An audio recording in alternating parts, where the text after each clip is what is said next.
Harry Potter and the Order of the Phoenix, Chapter 6, The Noble and Most Ancient House of Black. Mrs. Weasley followed them upstairs, looking grim. "I want you all to go straight to bed. No talking," she said as they reached the first landing. "We've got a busy day tomorrow. I expect Ginny's asleep," she added to Hermione, "so try not to wake her up." "Asleep? Yeah, right," said Fred in an undertone, after Hermione bade them good night and they were climbing to the next floor. "If Ginny's not lying awake waiting for Hermione to tell her everything they said downstairs, then I'm a flobberworm." "All right, Ron, Harry," said Mrs. Weasley on the second landing, pointing them into their bedroom. "Off to bed with you." "Night," Harry and Ron said to the twins. "Sleep tight," said Fred, winking. Mrs. Weasley closed the door behind Harry with a sharp snap. The bedroom looked, if anything, even danker and gloomier than it had on first sight. The blank picture on the wall was now breathing very slowly and deeply, as though its invisible occupant was asleep. Harry put on his pajamas, took off his glasses, and climbed into his chilly bed, while Ron threw owl treats up on top of the wardrobe to pacify Hedwig and Pigwidgeon, who were clattering around and rustling their wings restlessly. "We can't let them out to hunt every night," Ron explained as he pulled on his maroon pajamas. "Dumbledore doesn't want too many owls swooping around the square. Thinks it'll look suspicious." "Oh, yeah, I forgot." He crossed to the door and bolted it. "What are you doing that for?" "Creature," said Ron as he turned off the light. "First night I was here he came wandering in at 3 in the morning. Trust me, you don't want to wake up and find him prowling around your room. Anyway," he got into his bed, settled down under the covers, then turned to look at Harry in the darkness. Harry could see his outline by the moonlight filtering in through the grimy window. "What do you reckon?" Harry didn't need to ask what Ron meant. "Well, they didn't tell us much we couldn't have guessed, did they?" he said, thinking of all that had been said downstairs. "I mean, all they've really said is that the Order's trying to stop people joining Vol—" There was a sharp intake of breath from Ron. "Demort," said Harry firmly. "When are you going to start using his name? Sirius and Lupin do." Ron ignored this last comment. "Yeah, you're right," he said. "We already knew nearly everything they told us from using the extendable ears. The only new bit was—" Crack! Ouch! "Keep your voice down, Ron, or Mom'll be back up here. You two just apparated on my knees." "Yeah, well, it's harder in the dark." Harry saw the blurred outlines of Fred and George leaping down from Ron's bed. There was a groan of bed springs, and Harry's mattress descended a few inches as George sat down near his feet. "So, got there yet?" said George eagerly. "The weapon Sirius mentioned?" said Harry. "Let slip more like," said Fred with relish, now sitting next to Ron. "We didn't hear about that on the old Extendables, did we?" "What do you reckon it is?" said Harry. "Could be anything," said Fred. "But there can't be anything worse than the Avada Kedavra curse, can there?" said Ron. "What's worse than death?" "Maybe it's something that can kill loads of people at once," suggested George. "Maybe it's some particularly painful way of killing people," said Ron fearfully.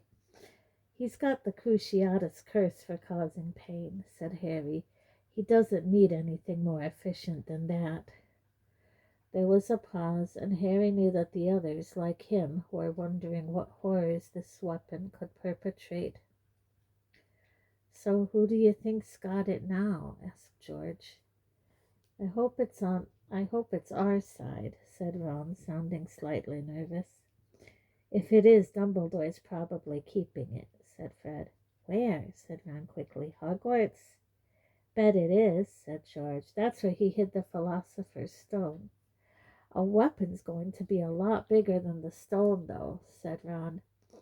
Not necessarily, said Fred. Yeah, size is no guarantee of power, said George. Look at Ginny. What do you mean? Said Harry. You've never been on the receiving end of one of her bat bogey hexes, have you? Shh, said Fred, half rising from the bed. Listen. They fell silent. Footsteps were coming up the stairs. Mom, said George, and without further ado there was a loud crack, and Harry felt the weight vanish from the end of his bed. A few seconds later they heard the floorboard creak outside their door. Mrs. Weasley was plainly listening to check whether or not they were talking. Hedwig and Pigwidgeon hooted dolefully. The floorboard creaked again, and they heard her heading upstairs to check on Fred and George. She doesn't trust us at all, you know, said Ron regretfully. Harry was sure he would not be able to fall asleep. The evening had been so packed with things to think about that he fully expected to lie awake for hours mulling it over. He wanted to continue talking to Ron, but Mrs. Weasley was now creaking back downstairs again, and once she had gone he distinctly heard others making their way upstairs. In fact, many legged creatures were cantering softly up and down outside the bedroom door, and Hagrid, the Care of Magical Creatures teacher, was saying, Beauties, aren't they, Harry? We'll be studying weapons this term. And Harry saw that the creatures had cannons for heads and were wheeling to face him. He ducked. The next thing he knew, he was curled into a warm ball under his bedclothes, and George's loud voice was filling the room. Mom says, get up, your breakfast is in the kitchen, and then she needs you in the drawing room. There are loads more doxies than she thought, and she's found a nest of dead puffskeins under the sofa. Half an hour later, Harry and Ron, who had dressed and breakfasted quickly, entered the drawing room, a long, high-ceilinged room on the first floor with olive green walls covered in dirty tapestries. The carpet exhaled little clouds of dust every time someone put their foot on it, and the long moss-green velvet curtains were buzzing as though swarming with invisible bees. It was around these that Mrs. Weasley, Hermione, Ginny, Fred, and George were grouped, all looking rather peculiar as they had each tied a cloth over their nose and mouth. Each of them was also holding a large bottle of black liquid with a nozzle at the end. Cover your faces and take a spray, said Mrs. Weasley to Harry and Ron the moment she saw them, pointing at 2 more bottles of black liquid standing on a spindle-legged table. It's Doxycide. I've never seen an infestation this bad. What that house elf's been doing for the last 10 years. Hermione's face was half concealed by a tea towel, but Harry distinctly saw her throw a reproachful look at Mrs. Weasley. Creature's really old. He probably couldn't manage. You'd be surprised what Creature can manage when he wants to, Hermione, said Sirius, who had just entered the room carrying a blood-stained bag of what appeared to be dead rats. I've just been feeding Buckbeak, he added, in reply to Harry's inquiring look. I keep him upstairs in my mother's bedroom. Anyway, this writing desk. He dropped the bag of rats into an armchair, then bent over to examine the locked cabinet, which Harry now noticed for the first time was shaking slightly. Well, Molly, I'm pretty sure this is a boggart, said Sirius, peering through the keyhole, but perhaps we ought to let Mad-Eye have a shufty at it before we let it out. Knowing my mother, it could be something much worse. Right you are, Sirius, said Mrs. Weasley. They were both speaking in carefully light, polite voices that told Harry quite plainly that neither had forgotten their disagreement of the night before. A loud clanging bell sounded from downstairs, followed at once by the cacophony of screams and wails that had been triggered the previous night by Tonks knocking over the umbrella stand. I keep telling them not to ring the doorbell, said Sirius exasperatedly, hurrying out of the room. They heard him thundering down the stairs as Mrs. Black's screeches echoed up through the house once more. "Stains of dishonor, filthy half-breeds, blood traitors, children of filth!" "Close the door, please, Harry," said Mrs. Weasley. Harry took as much time as he dared to close the drawing-room door. He wanted to listen to what was going on downstairs. Sirius had obviously managed to shut the curtains over his mother's portrait because she had stopped screaming. He heard Sirius walking down the hall, then the clattering of the chain on the front door, and then a deep voice he recognized as Kingsley Shacklebolt saying, "Hestia's just relieved me, so she's got Moody's cloak now. Thought I'd leave a report for Dumbledore." Feeling Mrs. Weasley's eyes on the back of his head, Harry regretfully closed the drawing-room door and rejoined the Doxy party. Mrs. Weasley was bending over to check the page on Doxies in Gilderoy Lockhart's Guide to Household Pests, which was lying open on the sofa.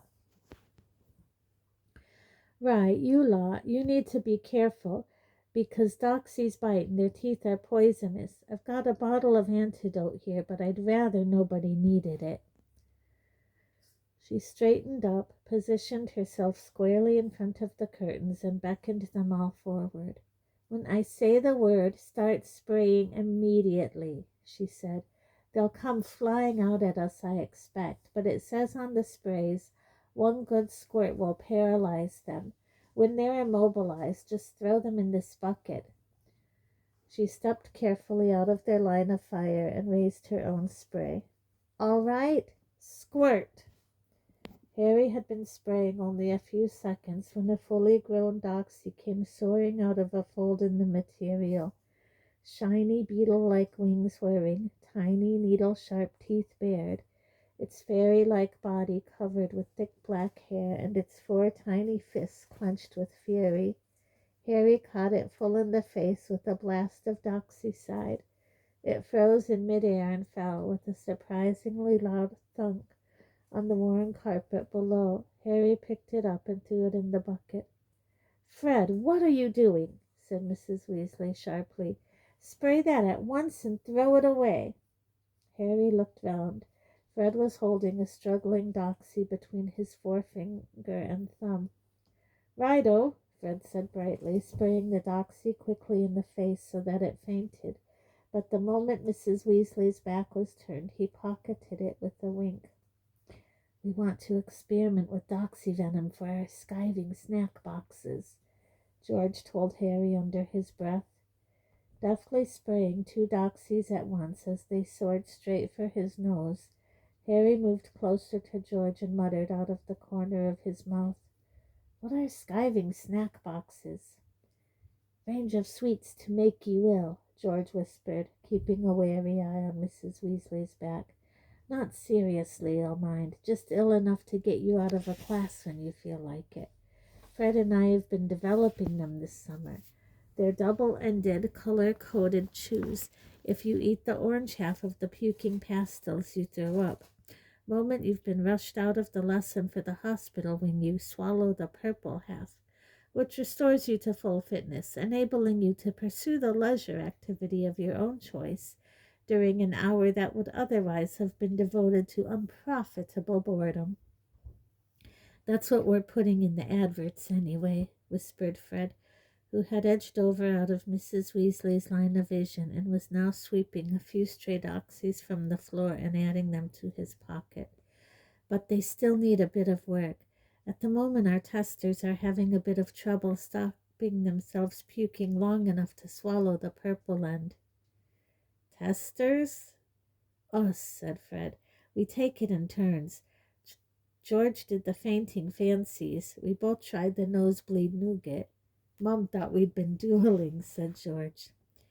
"Joke shop still on, then?" Harry muttered, pretending to be adjusting the nozzle on his spray. "Well, we haven't had a chance to get premises yet," said Fred, dropping his voice even lower as Mrs. Weasley mopped her brow with her scarf before returning to the attack. "So we're running it as a mail-order service at the moment. We put advertisements in the Daily Prophet last week." "All thanks to you, mate," said George. "But don't worry, Mom hasn't got a clue. She won't read the Daily Prophet anymore 'cause of it telling lies about you and Dumbledore." Harry grinned. He had forced the Weasley twins to take the 1,000 galleons prize money he had won in the Triwizard Tournament to help them realize their ambition to open a joke shop, but he was still glad to know that his part in furthering their plans was unknown to Mrs. Weasley. She did not think running a joke shop was a suitable career for two of her sons. The dedoxying of the curtains took most of the morning. It was past midday when Mrs. Weasley finally removed her protective scarf, sank into a sagging armchair, and sprang up again with a cry of disgust, having sat on the bag of dead rats. The curtains were no longer buzzing. They hung limp and damp from the intensive spraying. At the foot of them, unconscious doxies lay crammed in the bucket beside a bowl of their black eggs, at which Crookshanks was now sniffing, and Fred and George were shooting covetous looks. "I think we'll tackle those after lunch." Mrs. Weasley pointed at the dusty glass-fronted cabinet standing on either side of the mantelpiece. They were crammed with an odd assortment of objects, a selection of rusty daggers, claws, a coiled snake skin, a number of tarnished silver boxes inscribed with languages Harry could not understand, and, least pleasant of all, an ornate crystal bottle with a large opal set into the stopper, full of what Harry was quite sure was blood. The clanging doorbell rang again. Everyone looked at Mrs. Weasley. "Stay here," she said firmly, snatching up the bag of rats as Mrs. Black's screeches started up again from down below. "I'll bring up some sandwiches." She left the room, closing the door carefully behind her. At once everyone dashed over to the window to look down on the doorstep. They could see the top of an unkempt, gingery head and a stack of precariously balanced cauldrons. "Mundungus," said Hermione. "What's he brought all those cauldrons for?" "Probably looking for a safe place to keep them," said Harry. "Isn't that what he was doing the night he was supposed to be tailing me, picking up dodgy cauldrons?" "Yeah, you're right," said Fred as the front door opened. Mundungus heaved his cauldrons through it and disappeared from view. "Blimey, Mum won't like that." He and George crossed to the door and stood beside it, listening intently. Mrs. Black's screaming had stopped. "Mundungus is talking to Sirius and Kingsley," Fred muttered, frowning with concentration.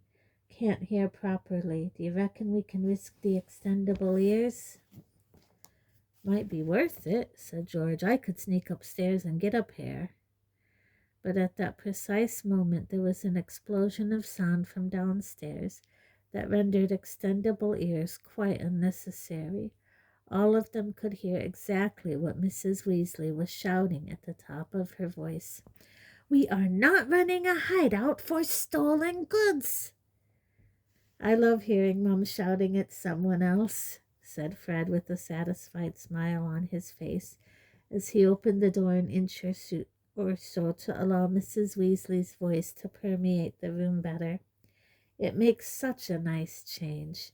Completely irresponsible, as if we haven't got enough to worry about without you dragging stolen cauldrons into the house." "The idiots are letting her get into her stride," said George, shaking his head. "You've got to head her off early, otherwise she builds up a head of steam and goes on for hours. And she's been dying to have a go at Mundungus ever since he sneaked off when he was supposed to be following you, Harry. And there goes Sirius's mum again."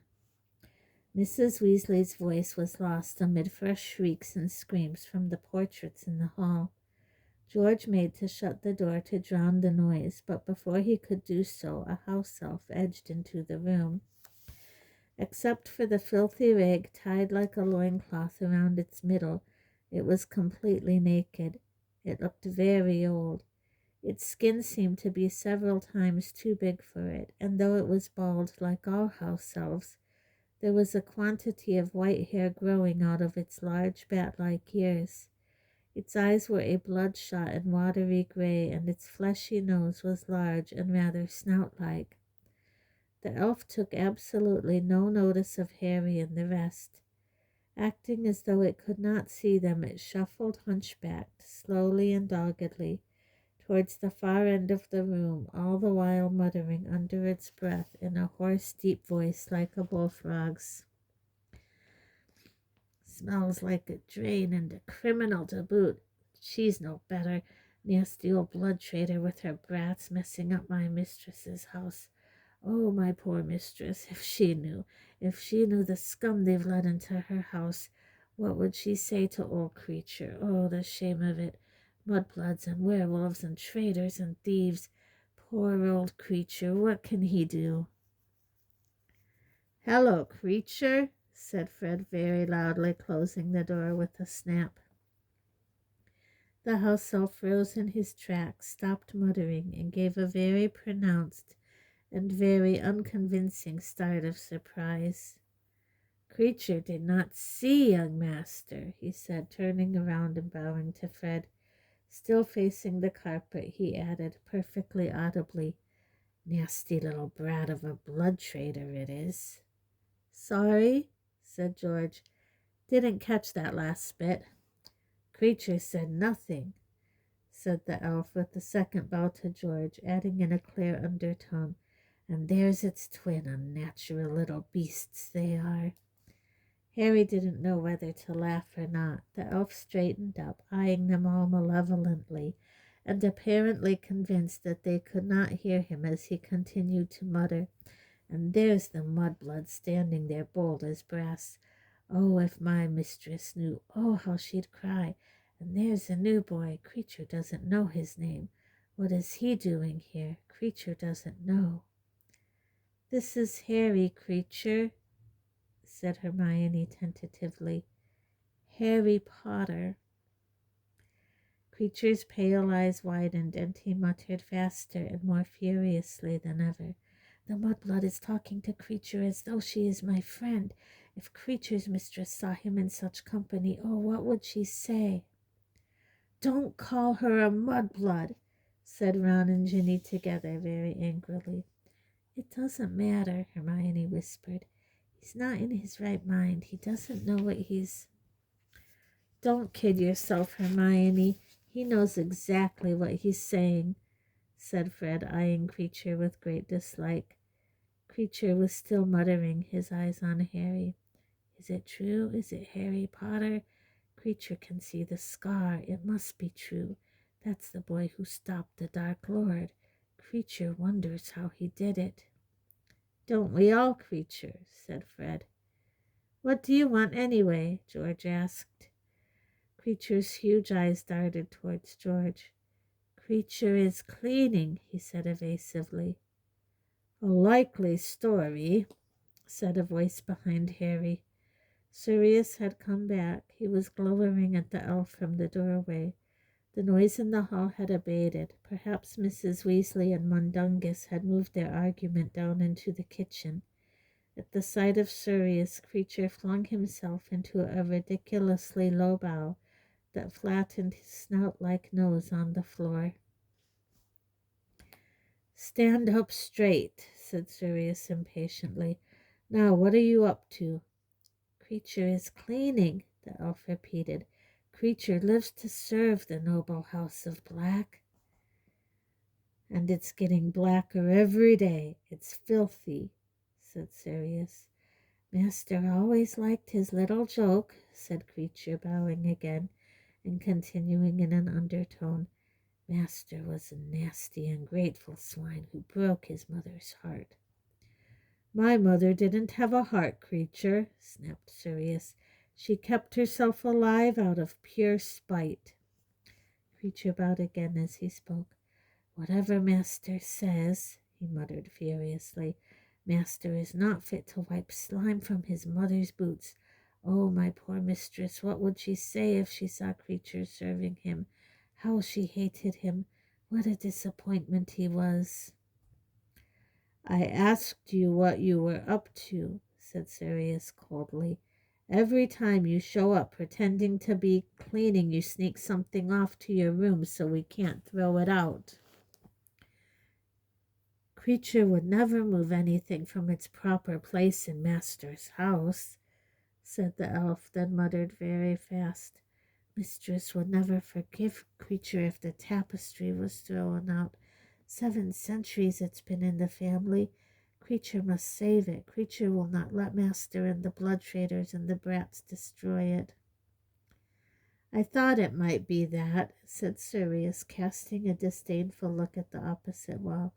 She'll have put another permanent sticking charm on the back of it, I don't doubt, but if I can get rid of it, I certainly will. Now go away, Creature. It seemed that Creature did not dare disobey a direct order. Nevertheless, the look he gave Sirius as he shuffled out past him was full of deepest loathing, and he muttered all the way out of the room. Comes back from Azkaban ordering Creature around. Oh, my poor mistress, what would she say if she saw the house now? Scum living in it, her treasures thrown out. She swore he was no son of hers, and he's back. They say he's a murderer, too. Keep muttering, and I will be a murderer, said Sirius irritably as he slammed the door shut on the elf. Sirius, he's not right in the head, Hermione pleaded. I don't think he realizes we can hear him.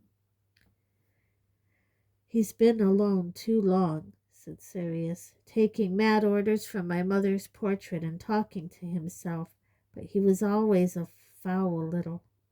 If you could just set him free, said Hermione hopefully, maybe. We can't set him free. He knows too much about the order, said Sirius curtly. And anyway, the shock would kill him. You suggest to him that he leaves this house, see how he takes it. Sirius walked across the room to where the tapestry Creature had been trying to protect hung the length of the wall. Harry and the others followed. The tapestry looked immensely old. It was faded and looked as though doxies had gnawed it in places. Nevertheless, the golden thread with which it was embroidered still glinted brightly enough to show them a sprawling family tree dating back, as far as Harry could tell, to the Middle Ages. Large words at the very top of the tapestry read, "The noble and most ancient house of Black, toujours pure." "You're not on here," said Harry after scanning the bottom of the tree. "I used to be there," said Sirius, pointing at a small round charred hole in the tapestry, rather like a cigarette burn. "My sweet old mother blasted me off after I ran away from home." Creature's quite fond of muttering the story under his breath. "You ran away from home?" "When I was about 16, said Sirius. "I'd had enough." "Where did you go?" asked Harry, staring at him. "Your dad's place," said Sirius. "Your grandparents were really good about it. They sort of adopted me as a second son. Yeah, I camped out at your dad's in the school holidays, and when I was 17 I got a place of my own. My Uncle Alphard had left me a decent bit of gold. He's been wiped off here too, that's probably why.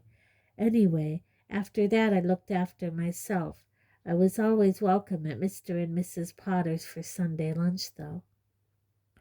"But why did you leave?" Sirius smiled bitterly and ran his fingers through his long, unkempt hair. "Because I hated the whole lot of them. My parents, with their pure blood mania, convinced that to be a Black made you practically royal. My idiot brother, soft enough to believe them. That's him." Sirius jabbed a finger at the very bottom of the tree, at the name Regulus Black. A date of death some 15 years previously followed the date of birth.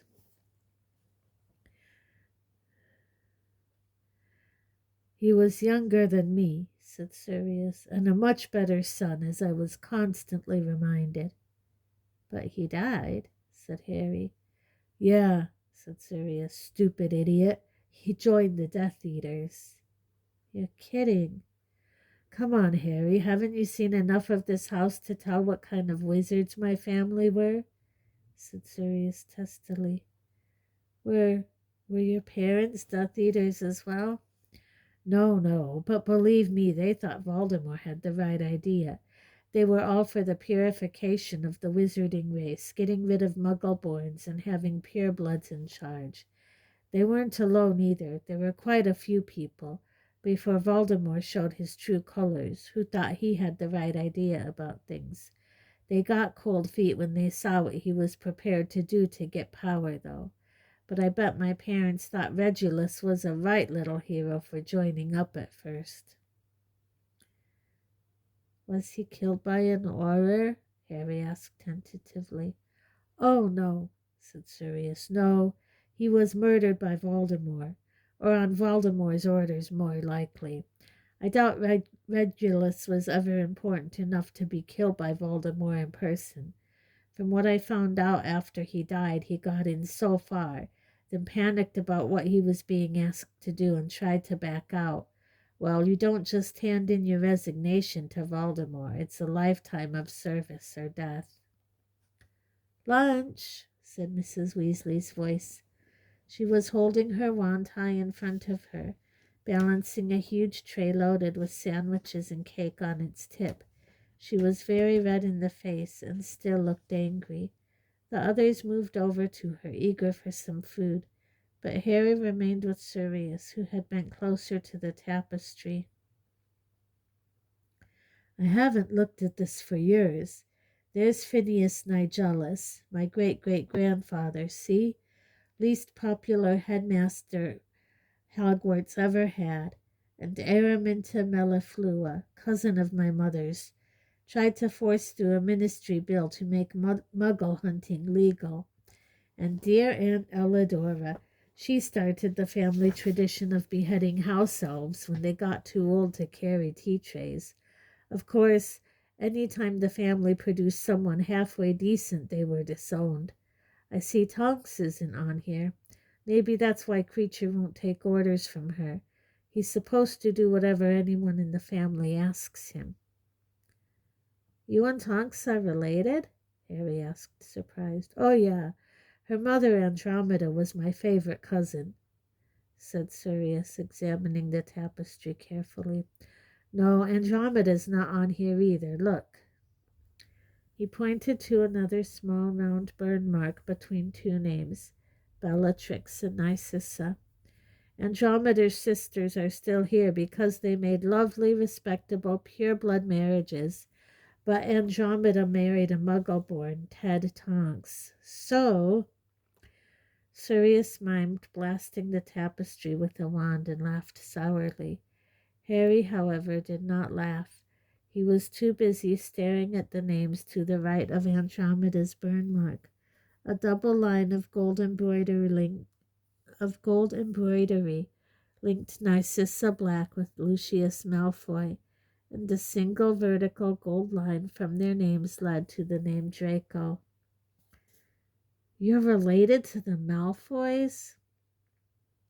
The pureblood families are all interrelated, said Sirius. If you're only going to let your sons and daughters marry purebloods, your choice is very limited. There are hardly any of us left.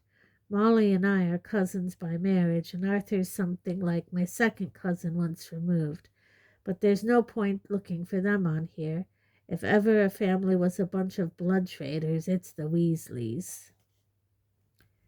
But Harry was now looking at the name to the left of Andromeda's burn, Bellatrix Black, which was connected by a double line to Rodolphus Lestrange.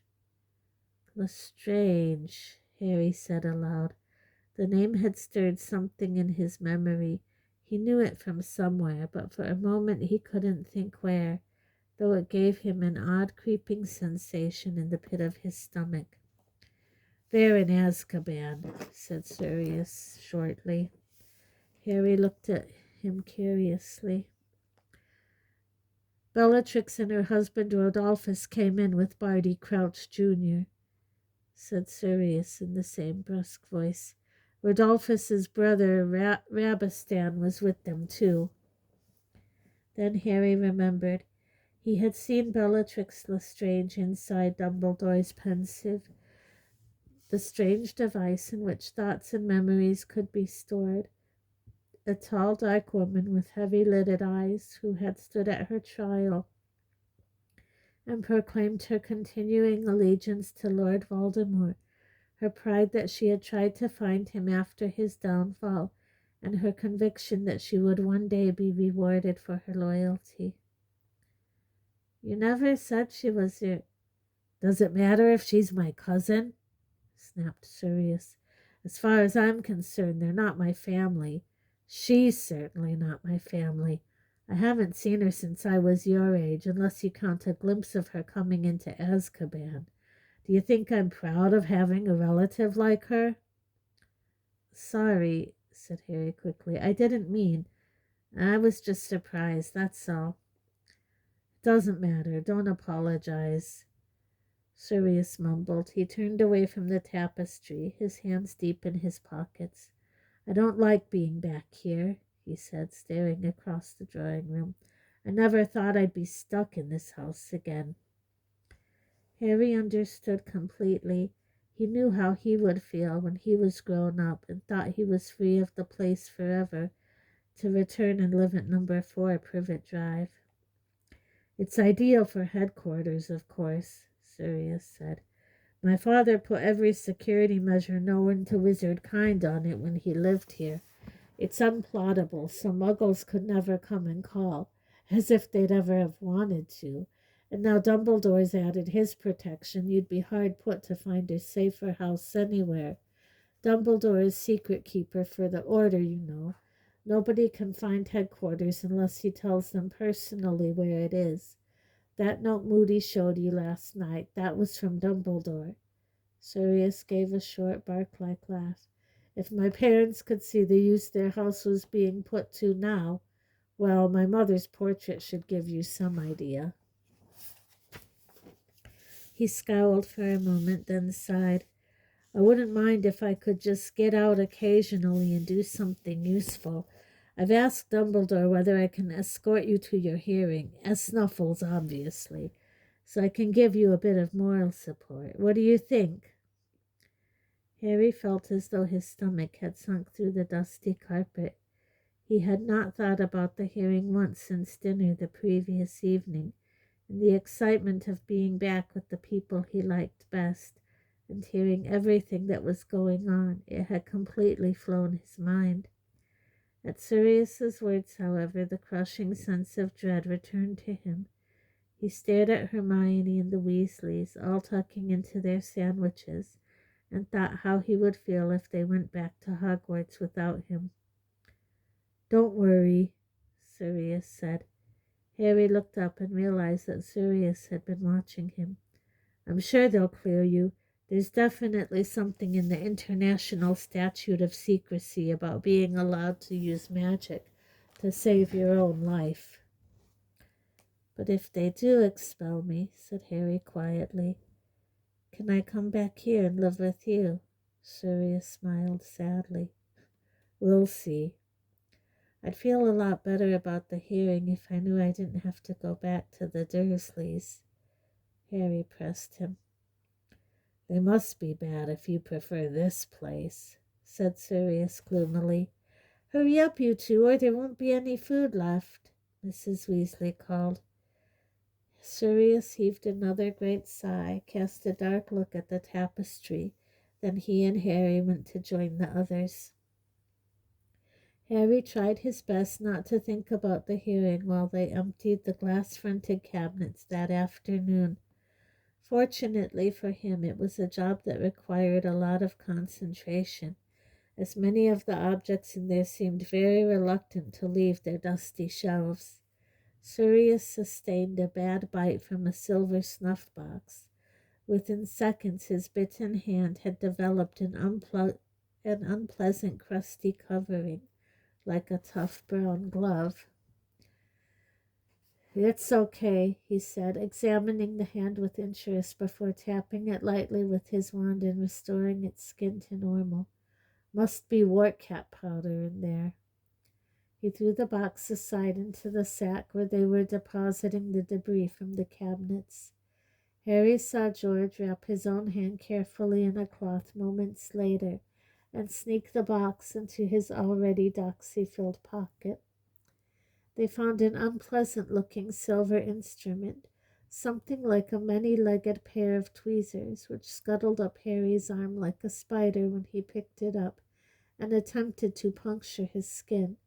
Sirius seized it and smashed it with the heavy book entitled Nature's Nobility, a Wizarding Genealogy. There was a musical box that emitted a faintly sinister tinkling tune when wound, and they all found themselves becoming curiously weak and sleepy until Ginny had the sense to slam the lid shut. A heavy locket that none of them could open, a number of ancient seals, and, in a dusty box, an Order of Merlin First Class that had been awarded to Sirius's grandfather for services to the ministry. "It means he gave them a load of gold," said Sirius contemptuously, throwing the medal into the rubbish sack. Several times Creature sidled into the room and attempted to smuggle things away under his loincloth, muttering horrible curses every time they caught him at it.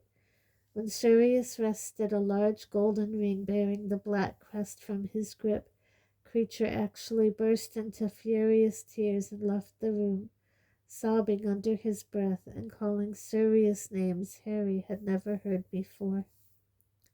"It was my father's," said Sirius, throwing the ring into the sack.